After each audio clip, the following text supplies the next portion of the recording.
Recording has started. Sorry, point being, Excellent. Yeah, we should be good.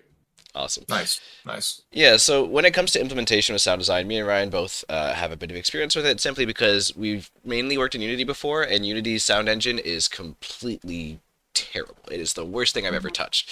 Um, and FMOD is a little replacement. It's middleware, so for the managerial side, it does have a bit of a fee associated with it. FMOD is generally pretty affordable. It's like a fraction of like sales revenue or a flat fee based on Oh, the cool. success of the project.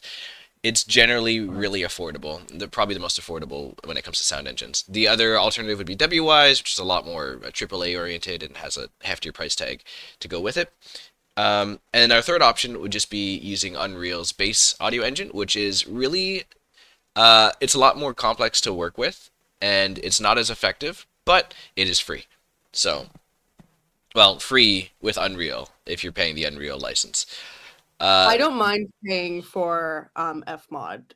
I don't mind at all. So just to put that out there, I will do that for Oh, sure. well, it's more of like a project thing, so it's like based on the revenue of the whole Sure. game. Yes, Yeah, it's I'm looking at the page now. It's free when company revenue is under $200,000. Available Mhm. with budgets under 600K, Okay. which is the free or $2,000 title for smaller teams. And then if we have a budget that hits 1.8 mil or under, it's 6,000. So, Yeah, and then 18,000 on premium, which is a totally reasonable price given Mhm. that growth rate. So we'll see. Yeah, depends on our financial projections, but yeah, mhm. we'll see on that. Nice, Sure. awesome guys. Yep. I so we So suggest. that's really only have those are to the worry three about options the we've got pricing. for audio engine. Sorry, Ryan, go ahead. We really only have to worry about the pricing if we make approaching 2 mil. Yeah. Yeah. Yeah, Okay. Um, which is I think it's a pretty good deal for us. yeah. Yeah. So to give you a little bit of an idea on the audio side, how things work. Generally speaking, it's a little bit like the workflow is a lot like a DAW. When you have, you have your multiple channels. Each of these channels has like soundtracks inside of them. It's not like MIDI though, so you're not going to be putting in like MIDI keys. Um, Okay. but it is like you take the sound files from your DAW. Let's say you have a track for only piano and a track for only drums or a track for only synths. You pop them all in, and then we can do operations on them. So we have like a miniature mixer track down here where we can put in all sorts of different filters. We can do like Mhm. reverb, we can change the EQ, we can add like a Okay. flanger and stuff, and all of that is simply done by clicking on the track in question, and we right click and we add whatever effect we're looking for. The cool thing about this, though, and why you don't want to just do it in DAW, is that this is adaptive based on what's going on in the game. So Okay. FMOD communicates directly with our game engine during live gameplay, and it changes all of these knobs based on variables that we place. As a really simple example, let's take Celeste here, right? This is the main track. You've probably heard it if you played the game. It's the very first one you hear. And I'll give you an example. I'll play with some layers, and you'll kind of see how it sounds, okay? Just Yeah. remember that each one of these layers is representative of a variable that we change on the engine side, all right? Mhm. Let's give it a go. So, let's go about middle here. So you can hear the three separate layers are all playing, Mhm. and we can actually take off parts of it. It's now we only have the bass is out. The main piano loop, Ah. yeah. Um, and we can keep it really quiet, which is cool. So we can change all of these sliders, Uh-huh. and we can hear the drums come in now. And they all are responsible for a different layer. This is a really simple implementation for music, Mhm. and how music is implemented in a lot of indie games. Now we can take this a whole bunch of steps further.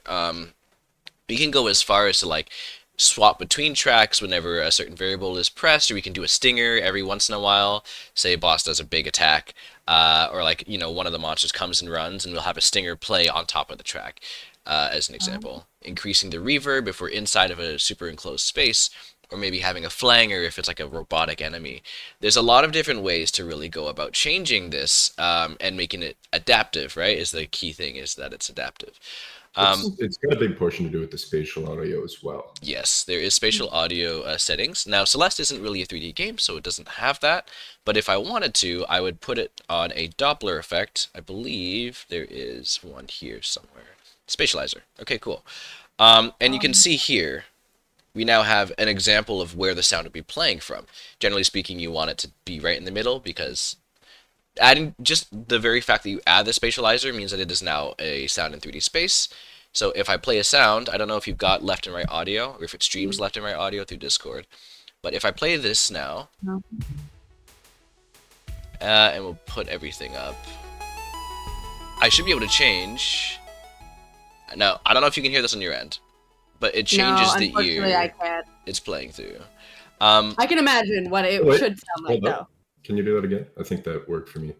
Really? Okay. Yeah, I'm gonna like swap it around. You might have Yep, mono yeah, audio that on works. Discord. Yeah, I've got mono audio. That might be it then. There you But yeah, so it does spatialize the sound a lot, and you can do that for sound Cool. effects as well. That's go. for That's huge music. for horror element as well, right? Very. Mhm. Beyond that, we now have, I believe they have one-shots in here somewhere. Here's like all the one-shot sounds. And these are all just played with like, it's literally one line of code that says play this sound when this thing happens. Okay. And you would hear any sound, but we can also add effects to these, you know, whenever we feel like. And that's just a very basic overview. There's more you can do. There's obviously a very steep learning curve if you want to get really deep into the weeds. But for basic functionality and what we'll probably be using for this project, that's all you really need to know. You can take in your assets folder, just drag it in. Now you have it on the mixer track. If you have a sound, I don't know if I have any sounds just like off rip, but I could take a sound, you drag it into the content folder, you drag that sound from the content folder to your track, and then you do the operations. That's all that you really have to worry about on the sound design side. Me and Ryan would then go in and we would add in the parameters that we have to swap. Okay? Okay. All you have to do is define what those parameters do. So this is based on your sound design vision, whatever you have planned for the sounds. And I'm not going to say I'm the most experienced when it comes to sounds, but I do have a fair bit of experience. So if you want to like collaborate on that, you can hit me up. I'm pretty available. If you ever have Okay, like, cool. yeah. That's just for sounds though. Music, 50-50 on the music. I've tried my hand at composition. It's not amazing. It's not terrible either. I think it's like you could listen to it on a train and be like, yeah, this is cool. But I wouldn't say it's like the level that I'd want to put on a production, you know? So Sure. I can, yeah, you can collaborate with me when it comes to sounds. Music is a little bit iffy, and specifically integration. That's where my expertise lies. All right. Do you Okay, have any perfect. questions so far? No, I'm honestly really happy with that. I had no idea that FMOD even existed because I just wasn't in this industry for a long time. But that it's like everything you talked about is very familiar with me, so it's gonna be no problem for me to get used to that. And yeah, I would love to get some help on some sound stuff or get opinions or anything. Yeah, anything that you have to offer because that would be great, and I really appreciate your input on everything. Okay. Let's do a quick test run. Actually, give me an example of a sound that you would want in the game.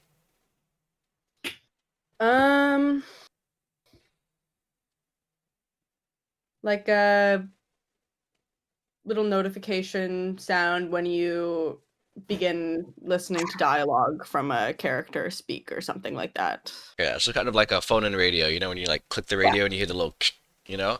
Yeah. Okay. So first things first, I'll open up FL. I think I'm still on your FL account, by the way. Yeah, it's fine. Bro, I handed that thing out like candy. I gave it to everyone. Because it's like there's no limit on how many people you can have on the FL account. Really? Yeah, so you can just. I basically gave the. Oh, hold on. My sounds are way high. Let me turn it down. Okay. I basically gave the. Let's just take this one. The code for it to everyone in my program. There's like 50 people with the FL Studio project. It's Under just my that, account. right? Yeah, I Oh, gave it shit. to like, dude, I gave it to everyone. I gave it to Mike. I gave it to you. I gave it to everyone in Amnesia. I gave it to like, Mike. yeah. Oh, you probably don't know Mike. Who the hell is Mike? He's a year younger. He's 1 year below us. Oh, the kid with the afro? Yep, you got him. Yeah, I remember him now. All right, so here we're gonna ignore all the music here, and we're not gonna play that, but we're just gonna get a. Yeah, we're gonna make a new track, a new channel. We're gonna say serum. Okay, cool. Gonna add a really big noise gate to it. Oh man, we should pull up some of our old voice acting clips here. Please don't. I beg you, do not do that to me. Make a new pattern. There's Call some on my hard this drive. radio in. It's not even your voice, man. It's mine. Yeah, but it's embarrassing nonetheless. Like, do you remember Aaron's voiceover? Oh, the goat. No, not the goat for Deep Space in the trailer. Oh, yeah. Yeah. All right, and so that radio in sound is kind of like a really big. I don't know how to put it. It's like it slaps. It's like a snare drum almost. And so what I would do is I would put it through a really big filter. Just take like any high impact noise, put it through a filter, and I actually don't think I have a good sound. I don't want. Thinking about it now, I don't actually want to go through the whole process because I think that might take too long. Essentially, you get your radio in sound. I'm just gonna grab one from the internet because that's probably faster when I think about it. Radio in sound. If you want to check out our voice acting, we have an itch page with a project. Good to know. No. Why don't we do like a monster scream or something? A Because then you monster could do like some relevant to the project. You could fiddle around with some distortion or hollowing sort of sound effects if they're say on the other side of a wall or something like that. Oh yeah. So really quickly, I've got this. Let's go over to FMOD, and the cool thing about FMOD that I personally enjoy a lot is it's very easy to just get things into the project, you know? It's now in. And so these are the assets. What we want to do is attach it to an event. So let's just make a new event here. New event, we'll call this radio in. And this is the general workflow for everything. We'll add a timeline sheet, which is basically just making a channel to put tracks onto. We take the asset and we drag it into the channel, and now we have our sound. Okay, so now we can do some audio work on it. Let's say we don't like this, you know. So just that right there would be all that we really care about. We're gonna cut everything else. I believe it's C. It's like here. It's a little weird how you do this. You have to put the playhead in the middle, and then we cut it split. Yeah. Same with Logic. Cool. And that last part is what we care about here. We'll split it again. Cool. This is our radio in sound, I think. Let's hear it. Awesome. Okay. So there's our radio in sound, and now let's say we want it to sound a little bit more compressed, because maybe it's like peaking on our mics, you know? We can change the compression threshold. Okay.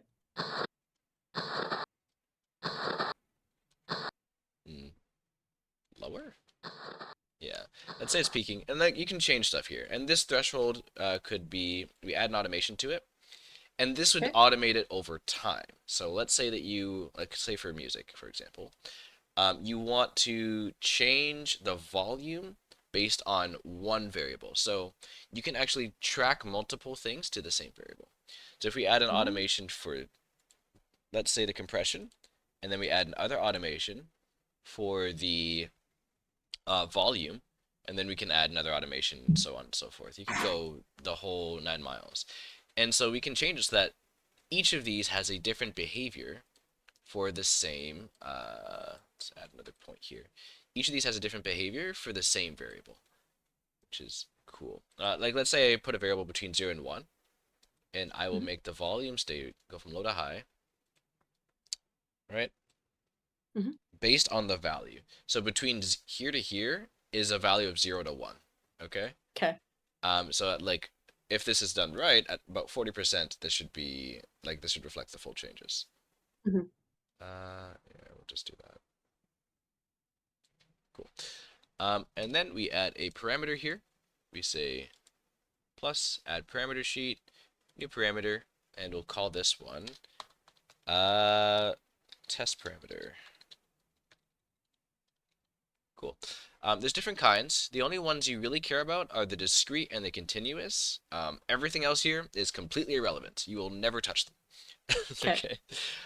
This is all for like the API that we're never going to touch, and this one is just the same as these two, but with a like text name instead of a number. Okay. Okay. So a continuous variable is basically a float value. I don't know how familiar you are with programming, but it's So a little bit familiar. okay. It's a It's number with a decimal point. yeah, essentially, Okay. it's any number Oh, between okay. yeah, it's any integer, any number between 0 and 1. All right, and it's Okay. basically the difference between 0% and 100%. That's what. I wasn't sure if we were thinking of the same float point or not, but Yeah, we are. we are. Yeah. Okay, cool. You can set its initial value to be whatever you're aiming for, and then the range between 0 and 1 is your 0% to 100%. You can make this custom, you can make it 100. For the most part, people just 0 to 1 is standard. And now you can see it over here, and I can actually change it. And you'll notice that now I can actually change, you'll see the playhead is changing with the variable. So I can change the defined behavior. I add it to the curve. Let's say I want it to be very loud and then very quiet. All right. And then same here. The compressor, actually, let's do something more noticeable than a compressor. Let's do like a reverb. I like reverbs. Let's see what it sounds like when I play it normally. All the way back here. Cool. And you can see here there's a lot of reverb there. Let me make it super noticeable. Awesome. Sure. All right, so now we've got a reverb on there, and let's add an automation to it. And not modulation, automation. And then we have here from 20 seconds. Yeah, it's at 6.0 right now, and you want to basically have no reverb when it's all the way up. Cool. Actually, I don't want to touch the volume that much. I'll only make it a bit quieter. All right, cool. So now if I've done this right, from 0 it should be really loud with a bit of reverb. Let's try it. Okay. And if I turn this down, let's actually get rid of this, because that's a different automation. Loud with a lot of reverb. And then I change my parameter. And now it's a little bit quieter with no reverb. Okay. And that's essentially how the automation works. That's pretty much it. There's more to it, though. Obviously, if you really want to get deep into the weeds, you can set loops and loop regions. Essentially, if you have like loopable music, I will actually play this. Ignore how bad it sounds. No problem. Yeah. I'm not judging. You should see some of my tracks. Oh, it's so loud. Okay, let's go from like here. So it would be the same as like having a loop region. So like same as doing this, right? And just playing this part over. Oh, you can loop it in FMOD? Yeah. So if you had some loopable part of your song, that's what that would be for. And you can loop it back and forth. I will be using that for sure. And the way you do it, you just right click, add loop region, and this region just gets looped. You can set like exit parameters as well. So you can say like when you want to leave that loop, and that would be its own parameter. Yep. So yeah, let's say you're in a zone, super spooky stuff is happening, and you're hearing that ambience. Ambiance is going on, and it's really just looping like a sine wave over and over. And then whenever the monster comes, we transition that track into something a little bit more lively, Maybe you hear like stingers from like a super deep cello or a really high violin trill. And that would be what you play in another loop region. So you would just copy the loop region over, and you would play this region when monster is not around, play this region when monster is around. Yeah, and so forth. Lots of stuff to it, but essentially that's it for the music side. And sound design is literally what I showed you. You just add a parameter, add a track, and then it does the automation. Questions? Honestly, I have no questions. That was super clear. Great teacher. Yeah, that makes so much sense to me. I will look into getting FMOD. I'll talk to Will and figure out what the best options are. And I do recommend FMOD. If it was just my opinion, I think FMOD is the easiest because it's closest to a DAWs workflow. Yeah. W-Wise is a lot more like programming heavy. It's also a lot more adaptive though. So if I had like one thing you might notice about this is that having a bunch of different tracks could get messy really quickly. Yep. What happens when you have 100,000 voice lines? Do you want to make a new event for every single voice line? Probably not. Yeah. Right? And there are some games that do realistically reach those kinds of numbers. So, for this, the scope of our project isn't big enough for that to matter, in my opinion. But if you do see yourself using like hundreds or even thousands of voice lines, it might be worth thinking about WIs. Okay. But yeah. Otherwise, that's fine. In terms of what you were thinking about, actually, you know what? We're good. We've talked about FMOD. I think I had a list somewhere else. Oh, not that. I don't want to show DMs, but we're doing it anyways. I spelled you the voice line, by the way. I found it. Oh yeah, God, I'm scared. Cool. I also mentioned that's good. We've mentioned your skill set. Now that you've seen this, do you think you're comfortable with it? Do you think Yeah, you I would be comfortable? feel quite comfortable with it. Yeah. Okay. As far as dialogue goes, do you know how much we're thinking about using dialogue? Because it does change I things a haven't bit. talked to Will enough about it, or maybe even Nemo would be the person to talk to. But yeah, we really haven't talked about dialogue. I don't know who's gonna do the dialogue. I know Nemo said that he was looking into getting some voice actors that he knew. But I'm not sure where they're gonna be recording, who they're gonna be recording with, that type of thing. Okay. Yeah. So then that shouldn't be something we'll talk about now then. Yeah. If you were to do voices though, it seems like we're pretty set on VAs, but there is also the option of using like algorithmic noises or just simply like grunts and groans and sort of thing. Because our game is pretty narrative heavy, that's probably not the best approach, but it is an option Yeah. if VA work tends to be too hard, or if we don't have enough time, or if the quality level isn't quite high enough. Because what I've noticed is that the only thing worse than having like no voice acting is having bad voice acting. Yes, Yeah. for sure. It ruins the whole experience. But yeah, so we've gone over the tooling. FMOD seems like what you would be comfortable with and what works the best for our project. Last question would really just be like, what kind of music are you thinking for the game? Like, is it more melodic or rhythmic?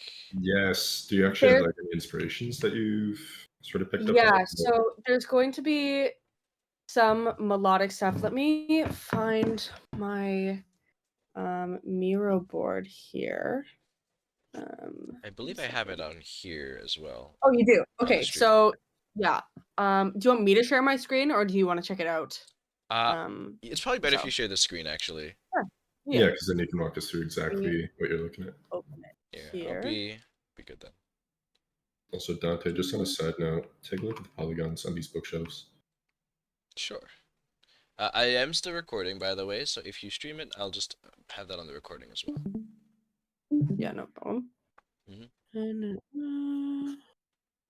Okay, really hoping my screen those sharing bookshelves works. have crazy polygons. It's not terrible though. Like, looks like the shader complexity's good. I don't know. Well, that's not the same as poly counts. Yeah, I'm just saying on a different note, the shader complexity is fine. Actually, the worst part for shader complexity is the standard Unreal Engine models. Which is kind of funny. It means our artists are better than Unreal Engine. Well, to be fair, Unreal Engine's lighting models have a bunch of reflections and screen space stuff going on. Yeah, I'm just messing around. But... Let me know when you're free to stream, Grace. Yeah, 1 second. It's just taking a minute. They updated these stupid Macs and they've changed the way to screen share through Discord. So I'm trying to find a better way to do it here. They changed the way to screen share. Yeah, so it's really strange the way they're doing it. They don't want me to be able to screen share another window. The only option it's even giving me is sharing just Discord. So I'm going to see if I can share. Oh, this is so stupid. Okay, let's see what this does.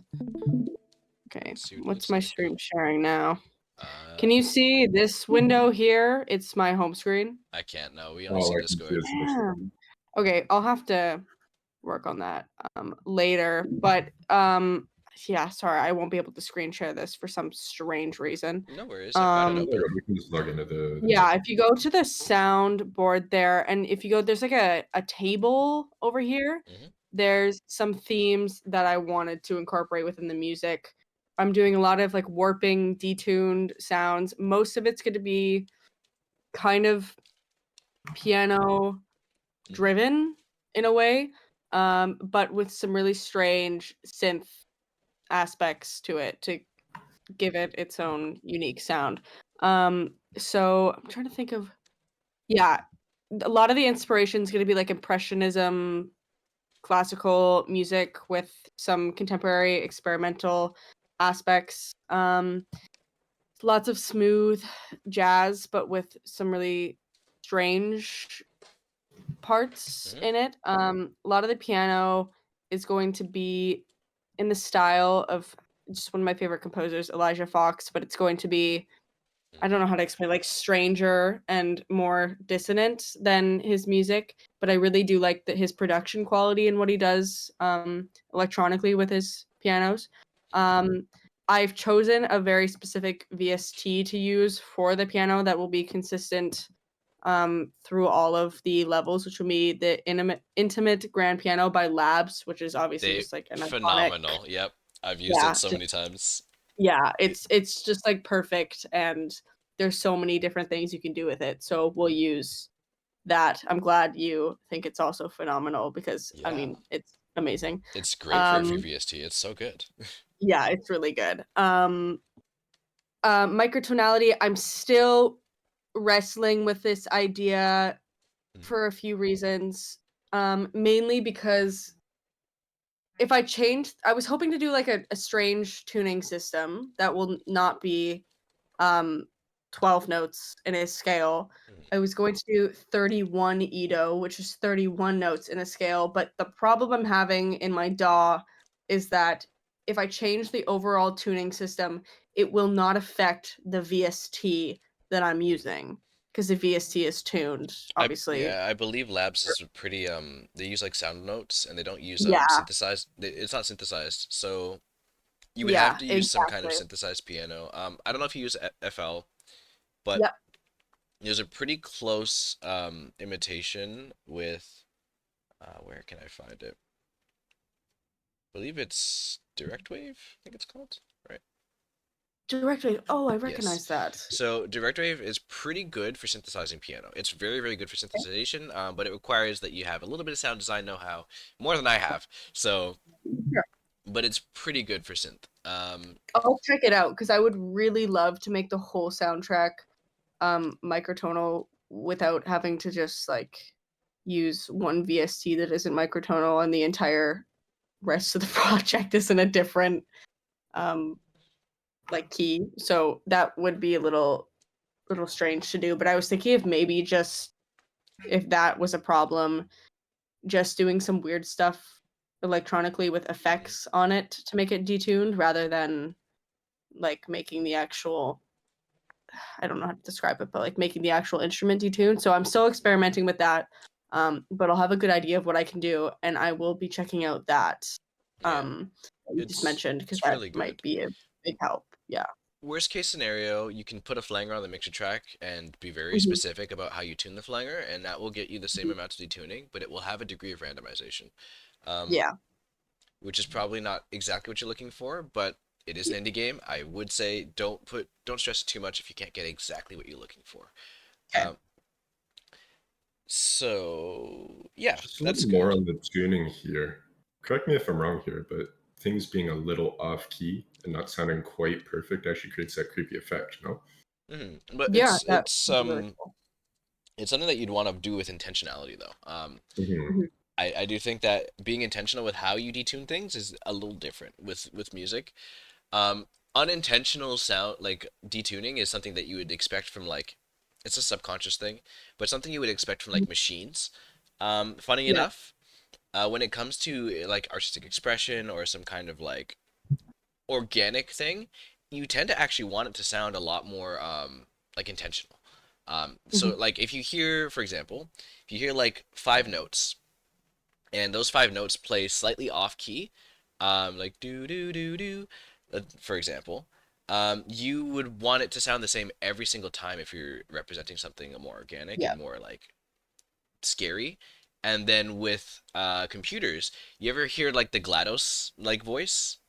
Mhm. Notice how it changes intonation all the time, and it That would feels be really completely cool. random, and it throws you off. But that's Mhm. more mechanistic. Um, Yeah. yeah, as far as the sound design goes. So it is a little bit something that you want to do with intentionality. Yes, detune, but detune with intent. That's all. Yeah, that's a really good point actually. Um yeah, that's let me write that down. Wait, no, I'm screen recording still. Never mind. Yep, I got it screen Um recorded. okay, perfect. Okay, yeah, that would be something I would definitely want to consider. Otherwise, what other things have I outlined here?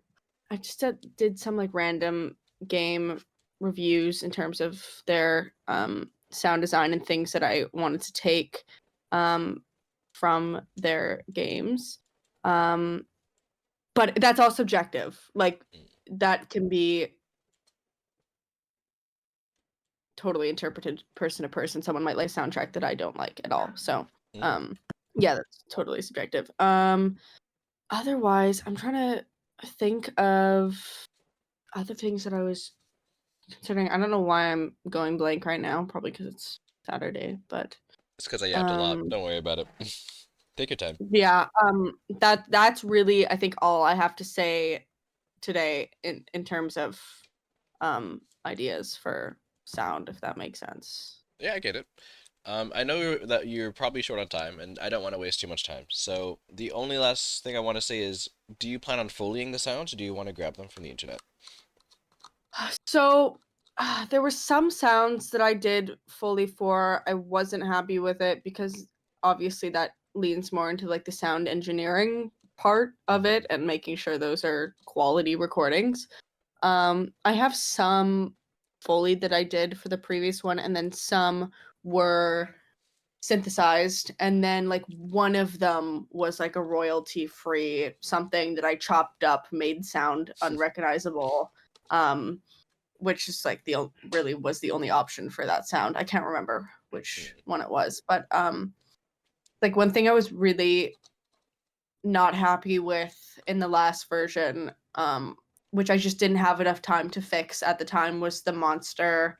I don't know if you've heard it.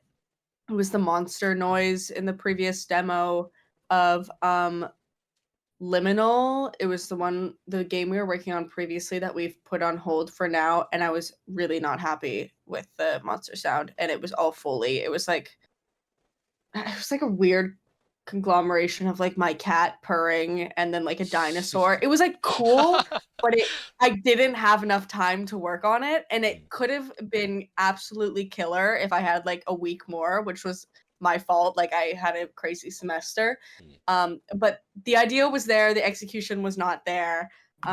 So I'm hoping to work more with synthesized sounds. I'm working a lot in I mean, you're probably familiar with Max MSP. I'm actually not. I'm Oh, okay. Yeah. So it's a really I don't even know how to explain it. I just started taking a class in it. It's programming, but not really programming. It's almost like visual programming in a way. Hmm. There's So probably code better base. language that I could be using if I was more familiar with programming itself. But I'm sure just a Yeah, quick Google search would probably be fine. Yeah, I'm Um, peeking at it. does it look like yeah, that? let's see. Yep, that's it. Okay. It's very similar to that. It's just like a bunch of it's like things that you connect, but it's audio based and visual based. You can really do anything with it, but it's really nice for sound synthesis. So like building things up from just a sine tone, obviously takes absolutely forever. And I'm at the like second week of learning this program. Hmm. But I think once I get over the learning curve, it's going to be a huge help in um, synthesizing sounds for the game from scratch or from like a simple audio recording. So I'm hoping to do partly that, and then unfortunately I'll probably have to take some royalty free sounds, though I don't know the legalities of that at all. Okay. I will be 100% with you. There's a very good chance no one cares, but Okay. that's like not really my call to make. Sure. it's probably something you'd want to talk to Nima or wait, Will. Yes. You got it. Yeah. I don't know why Nima's name is just so much more memorable. But It's yes, unique. it is. It is. So you'd want to talk to them about it. Honestly, it's not my call. Sure. I just joined the fucking team for God's sake. But Yeah. Fair. you'll want to ask them if it's okay to use royalty free, and there are like Creative Commons licenses that you want to check out. It gets pretty messy, but Yep. if you can do royalty free, it's probably preferable because we're gonna need quite a few sounds. We're gonna Uh, need a lot. yeah. And it would be a lot of work for me to synthesize every little click from scratch. Yeah, I mean, it's mostly just a matter of like how smart we are with the sound design. Like, if we design a really good sound, we could probably be used in a couple of fun ways. Sure. Like, let's say we design like a monster groan, we pitch it up for like let's say it's the Ghost Boy, for example, Mhm. right? The Ghost Boy has like a little moan, and maybe he has like a string that gets more and more tense as you get closer to him. Mhm. We could have it so that the pitched up version of it would be when he's angry at you, you know? Cool. Yeah. Same moan, no extra audio work needed aside from just a pitch shift. We could randomize the pitch shift a little bit as well. That is something that you can do through FMOD. There is randomization. So, Awesome. yeah, Really helpful. that's it. I don't want to take too much more time. I've Sure. yapped long enough, I think. Yeah. So, questions, comments, concerns. That's always something I like to end off on. I've got nothing. I've really mentioned all my questions, comments, things like that. Yeah, I'm good. Cool. If you do have any questions that pop up, feel free to ask me. Let me know. Because I live at this desk. I do commissions when I'm not working on the game, and then I'm working on the game when I'm not doing commissions. So I'm here all the time. Okay, cool. Yeah. I'm not really here in my studio all the time because I have like an hour and a half commute to school 4 times a week, Oh, I feel which is that. terrible. I used to But do 2 hours. I yeah. get it. Ugh, yeah, so you get it. So I won't be able to respond to messages all of the time, but when I am home in the morning and the evening, you can count on me to answer any questions needed. I will talk to Nima about the royalty-free stuff and talk about licensing because I think that's definitely something we're gonna want to utilize. 100%. Okay. I'm Yeah. just gonna stop the recording here.